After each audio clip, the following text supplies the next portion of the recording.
오늘은 교회력으로 재수요일입니다. 오늘부터 주일을 제외한 40일이 사순절입니다. 교회력이라는 시간표는 부활절을 중심으로 그 시계와 일정이 모두 돌아갑니다. 그래서 사순절도 엄밀히 이야기하면 그 절기가 따로 떨어져 있는 하나의 별개의 절기라기보다 부활절을 준비하는 기간이라고 우리는 기억하면 좋습니다. 실제로 초대교회 시절에는 이 기간에 세례를 받는 사람들이 준비하는 기간으로 40일을 보냈습니다. 이 재수요일, 참회의 수요일이라고도 일컫는 사순절이 시작되는 날에 사람들은 베옷을 입고 또 그 위에 재를 뿌렸습니다. 이 모든 것이 성경에서 보여주는 회개의 상징들이죠.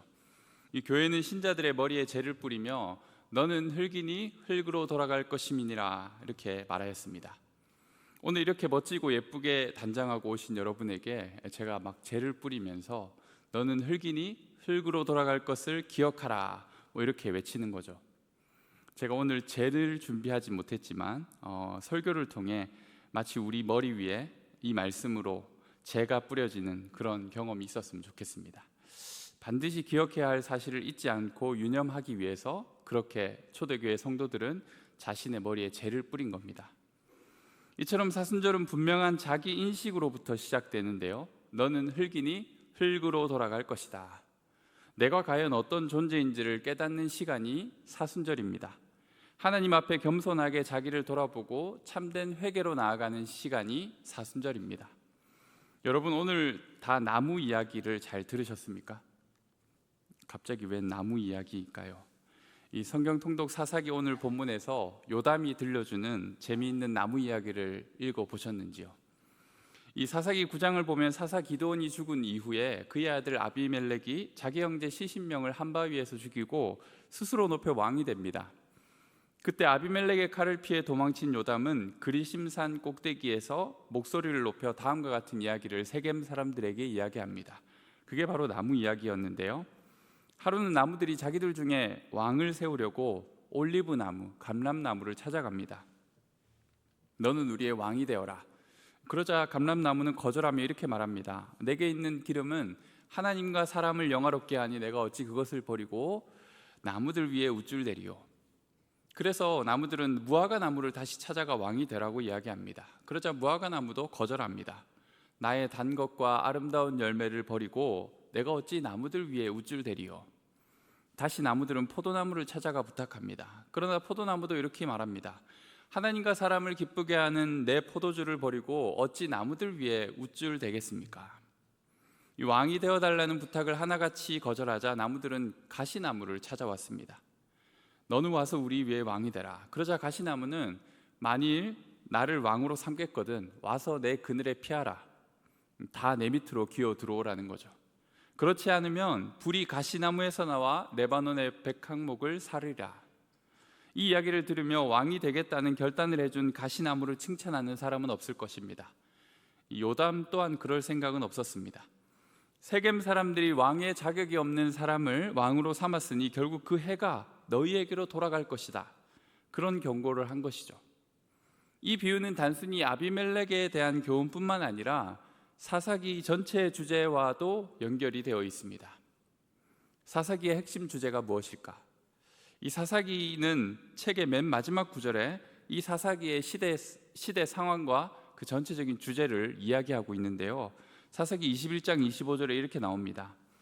그때 이스라엘에 왕이 없으므로 사람이 각기 자기의 소견에 옳은 대로 행하였더라. 왕의 부재. 그뿐만이 아니라 모두가 왕이라고 생각하여서 재앙이 찾아온 시대가 바로 사사 시대였습니다. 하나님만이 왕이심을 잃어버렸기 때문에 헛된 것들과 이방신을 섬기는, 그래서 스스로 함정에 빠지고 재앙에 넘겨지는 이스라엘 백성의 어리석은 모습이 반복되는 것이죠. 이 요담이 들려준 나무 이야기에서 주목할 점은 감람나무와 무화과 나무와 포도나무의 인식입니다. 이 나무들은 자기 자신에 대한 인식이 건강했습니다. 하나님과 사람에게 기름과 과일, 포도주의 유익을 끼치는 것, 그것만으로도 자신들의 쓰임에 만족했습니다. 그 분수를 넘어서서 왕이 되려고 하지 않았습니다. 그런데 오히려 아무것도 없는 가시나무가 스스로 왕이 되어 군림합니다. 이 일은 결국 서로를 해치는 불행으로 끝나고 맙니다. 이 이 사순절을 시작하면서 사사기를 읽게 된 것이 매우 절묘하고 적절하다 생각했습니다.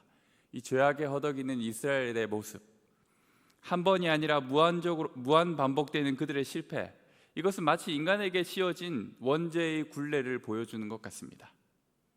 뉴스를 보거나 주변의 세상이 돌아가는 걸 볼 때면 지금이 바로 사사시대와 별반 다르지 않구나 생각하게 됩니다. 하나님의 진리와 그분의 왕되심을 기억하지 않고 모두가 자신의 목소리를 높이고 모두가 왕이라고 이야기하는 시대이죠. 스스로 왕이 되어버린 개인이 보여주는 죄악의 군상들이 지금 시대의 어둠과 죽음을 초래하였습니다. 천박하고 때로는 잔혹한 인간의 죄악성이 우리가 숨쉬며 살아가는 일상 속에 매우 가까이 다가와 있습니다. 음란하며 조속한 문화를 즐기고 부끄러움을 잃어버린 시대입니다. 스스로 지혜 있다고 주장하는 모든 똑똑한 사람들이 하나님을 무시하고 그분의 영광을 훼손하고 침해합니다. 저희가 로마서 본문을 함께 읽었는데요, 이 앞부분에 바울이 어떤 이야기를 전개하고 있었냐 하면 두 가지 양상으로 나타나는 인간의 죄에 대하여 이야기하고 있었습니다. 우선은 로마와 헬라 사회 안에 있었던 그 추하고 더러운 죄악들을 그대로 드러냅니다. 거룩하시며 유일하신 하나님을 모르는 그들이 섬기는 수많은 신들, 우상, 각종 주술과 미신, 그리고 타락한 문화와 성적인 방종, 이 모든 죄가 하나님의 심판 앞에 놓여 있고 피할 수 없다라고 선언합니다. 그리고 이어서 유대인들의 율법주의 뒤에 숨은 교만과 이중성을 또한 지적합니다. 자기 의를 하나님보다 앞세우는 바리새인들의 거짓 경건을 폭로합니다. 남들을 율법의 잣대로 비판하고 그들을 정죄하지만 정작 그들 스스로가 율법을 어기고 있는 그 이중성을 이야기하는 거죠. 이 두 가지를 쉽게 이야기하면 이렇습니다. 이 아버지 유산으로 집 나가서 온갖 유흥과 도박으로 전 재산을 날려버린 탕자나 집에서 아버지의 마음도 전혀 이해하지 못한 채 겨우 살아 돌아온 동생을 사람 취급조차 하지 않는 교만한 형, 이 둘 모두가 죄인이라는 거예요. 그렇게 이야기를 전개해 가던 바울은 결론적으로 오늘 우리에게 질문하고 있는 것입니다. 그러면 어떠하냐? 우리는 나으냐? 이 세상이 미쳐 돌아가고 있다고 말세라고 이 세상의 온갖 추한 죄악들을 우리는 비난합니다. 또 율법적으로 사람들을 정죄하고 교만하게 구는 사람들을 가리키며 저 사람 문제가 많아, 어떻게 저렇게 권위적이고 폭력적인지 몰라, 그렇게 말하며 비난합니다. 그런데 정말 중요한 질문이 우리에게 찾아온 것입니다. 그러면 우리는 나으냐? 그러면 당신은 괜찮은가? 이 질문이 사순절을 시작하는 우리에게 어쩌면 가장 중요한 질문이 아닐까요? 우리 개인 각자에게 물어오는 이 바울의 질문에 우리는 어떻게 응답해야 하겠습니까? 바울의 답은 단호합니다. 그러면 우리는 나으냐? 결코 아니라. 유대인이나 헬라인이나 다 죄 아래에 있다고 우리가 이미 선언하였느니라. 모든 진실한 그리스도인은 바로 이 선언으로부터 자신의 신앙의 걸음을 시작하는 것입니다. 부인할 수 없는 명백한 진리, 그 누구가 아니라 바로 내가 죄인이라는 사실, 그것을 인정하지 않고서는 신앙의 걸음을 한 걸음도 뗄 수가 없습니다. 혹여 그것을 잊고 살았더라도 적어도 이 계절의 절기를 따라 돌아온 사순절 기간에 다시 우리는 머리에 재를 뿌리며 외쳐야 하는 것입니다. 주님, 제가 바로 죄인입니다. 의인이 없나니 하나도 없도다. 아니, 확인해 보셨어요? 의인이 정말 하나도 없어요? 예수는 안 믿지만 제가 아는 그분은 정말 의인이에요. 다른 사람을 위해서만 사신 분입니다.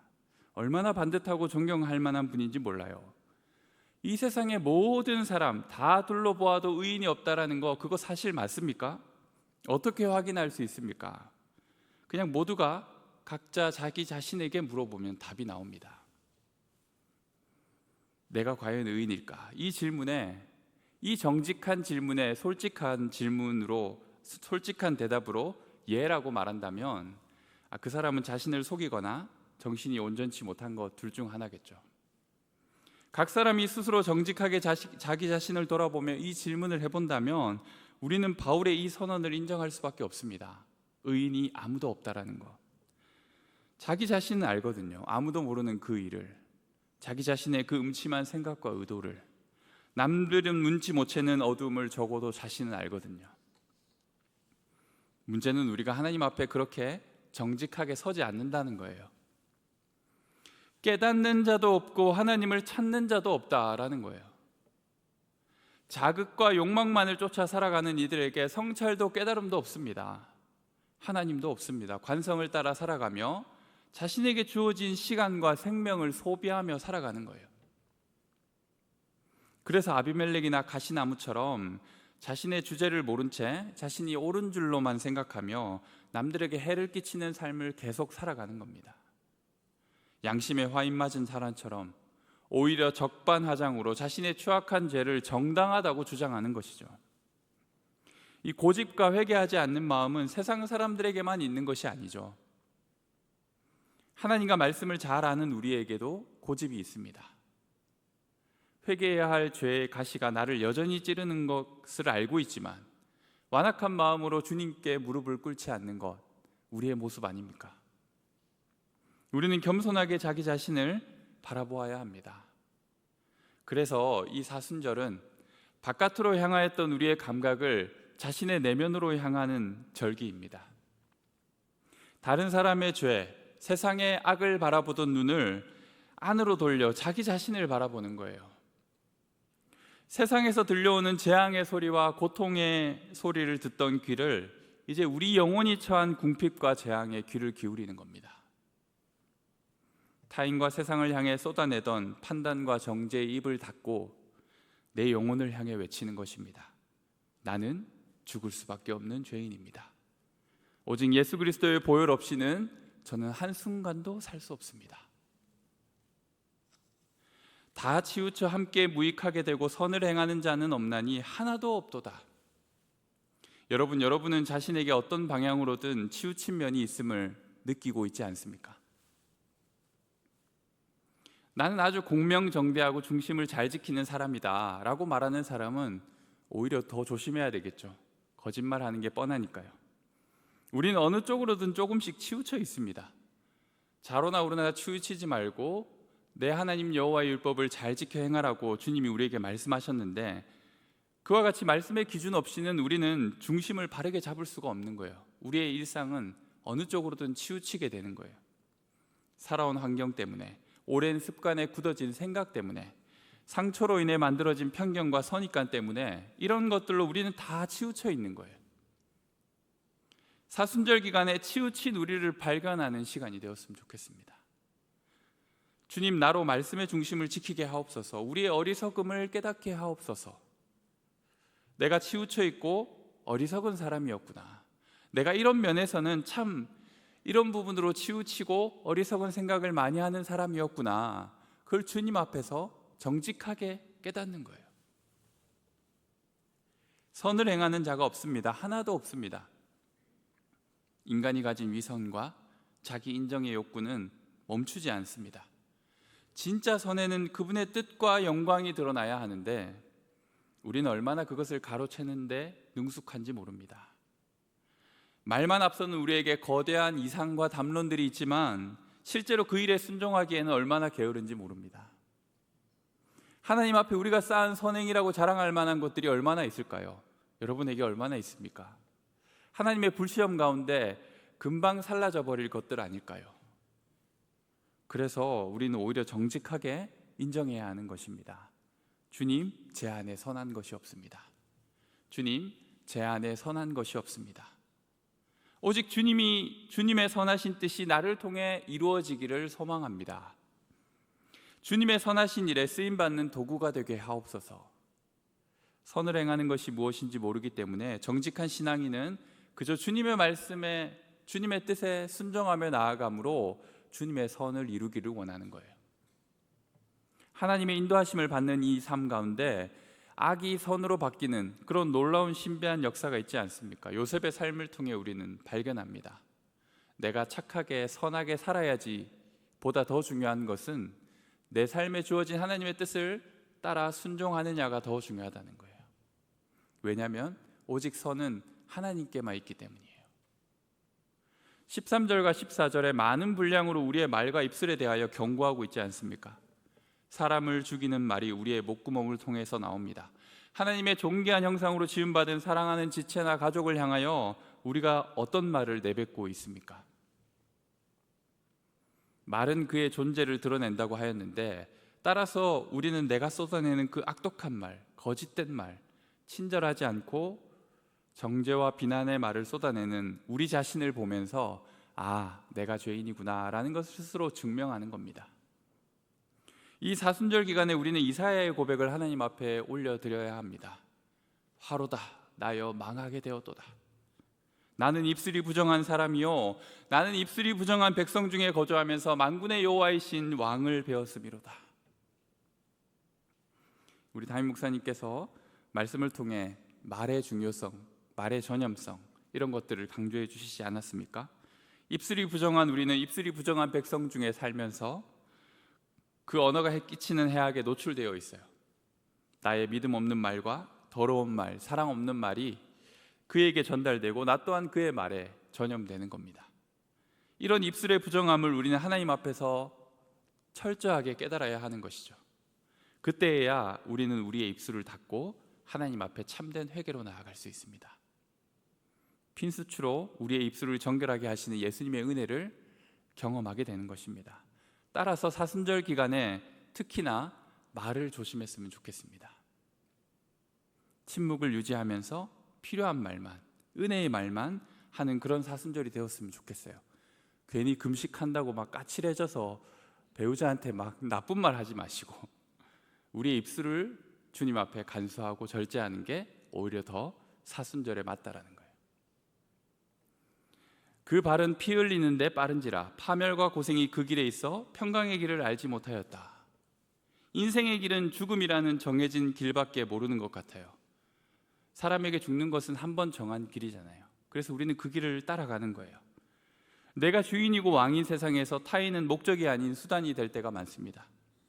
이삭처럼 억울하게 빼앗긴 우물을 그렇게 순순히 내어주는 이가 어디에 있겠습니까?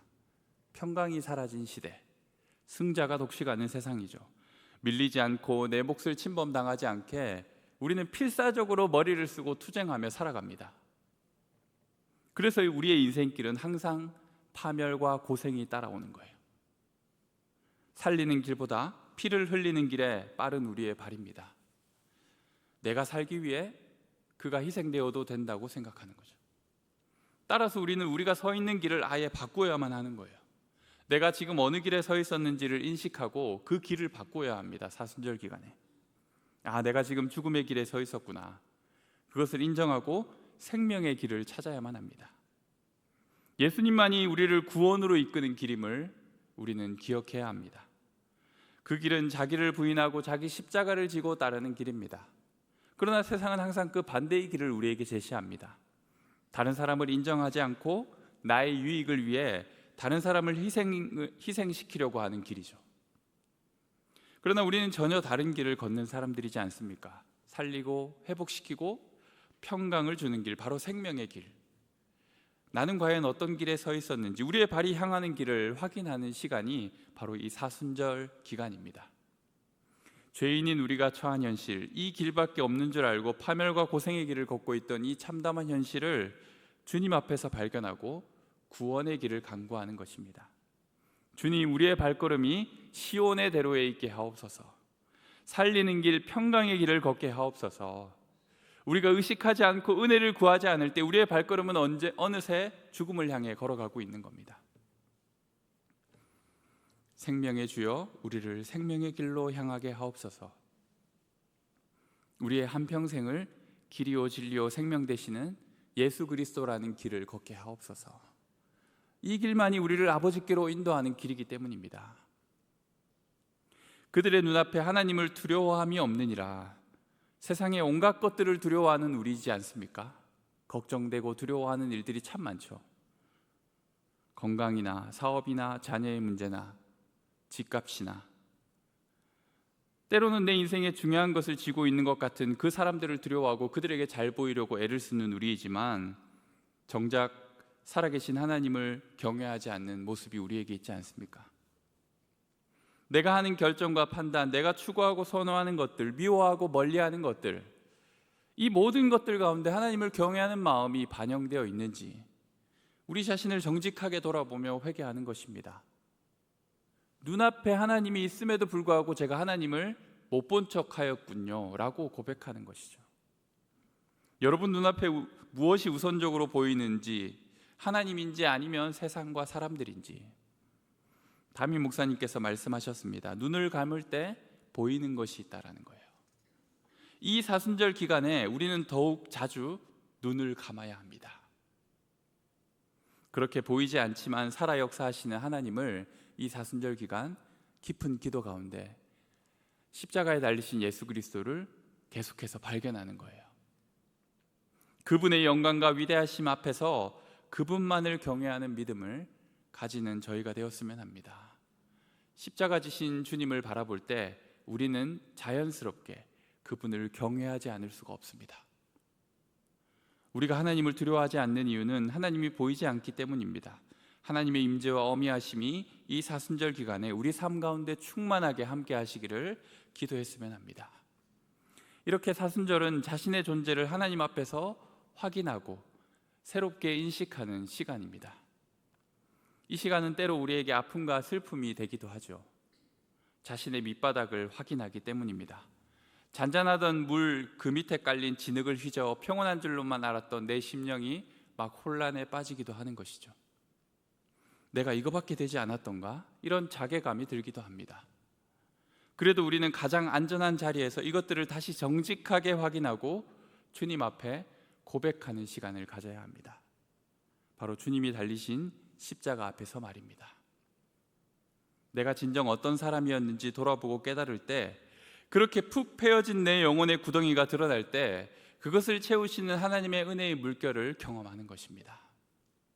나의 죄악과 억울하짐이 곧 예수께서 당하신 고난과 결부되어 있음을, 그분의 사랑을 더 온전히 누리는 길임을 깨닫게 되는 겁니다. 사순절은 회개의 절기, 우리 스스로를 괴롭게 하고 낮추는 절기입니다. 하지만 그것은 더 큰 은혜와 영광을 십자가 앞에서 확인하는 놀라운 시간입니다. 주님이 나를 이처럼 사랑하셨구나. 이 쓸데없는 자를 주님이 살리셨구나. 이 죄악에 허덕이는 나를 주님이 자신의 고난을 통해 살리셨구나.